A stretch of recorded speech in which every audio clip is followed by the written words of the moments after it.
all the precinct captains and organizers that are here. Raise your hand if you're here. Thank you very much. Give them a hand. I know Heidi Egger spoke on the pre-program. Thank you.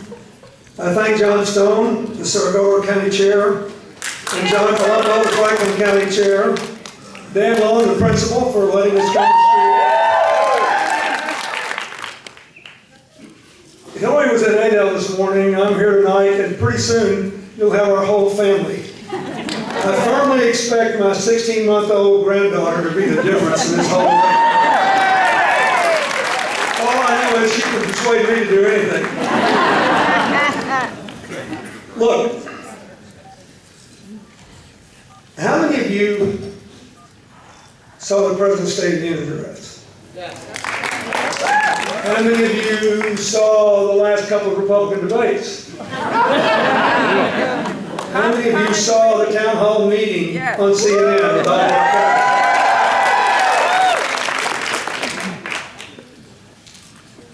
It almost seemed like if you listen to the rhetoric in this campaign, that all these things unfold in three different universes. Don't you think? Okay, so what did the President say?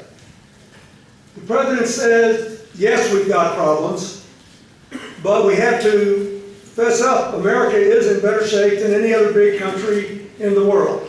That is factually true. We are growing faster. We produced 14 million jobs in 5 years, the fastest rate since I was president. We have a young and diverse workforce. We have an amazing network of higher education. We have an amazingly diverse economy. Except for Argentina and Brazil, Iowa has the largest swath of 20-foot topsoil in the world. In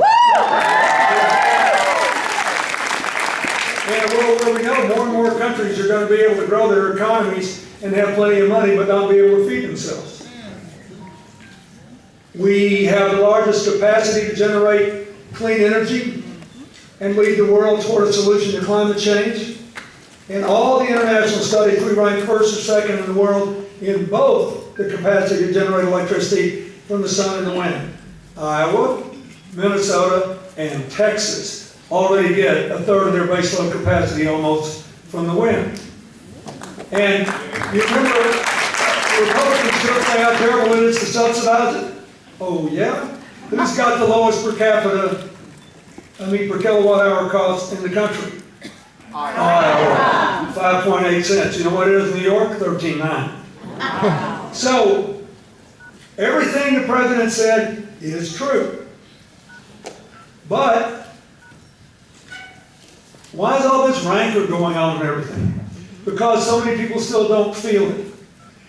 Historically, through centuries, it's taken a decade or more for countries to get over the kind of crash we suffered in 2008. So, more than 80% of us, after inflation, have not had a pay raise since the crash.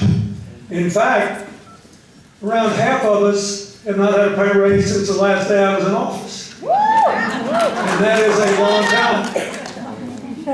You've got this rampant epidemic of prescription drug and heroin abuse sweeping across small towns in rural America, related to the economic crisis. I've got it out in the car. I forgot to bring it in. I was going to bring you all a copy of the front page of the New York Times last week, where there are two maps of America charting the prescription drug and heroin abuse problem in 2002 and what it was in 2014. And blue is nothing, light blue is a little bit, white is historically normal, rust is it's getting bad, and red is, oh my goodness. That's basically what the map says. So in the first map, there's a lot of blue, there's a lot of light blue, there's a lot of white. There's a tiny bit of geographically concentrated rust, mostly in troubled areas, and almost no red.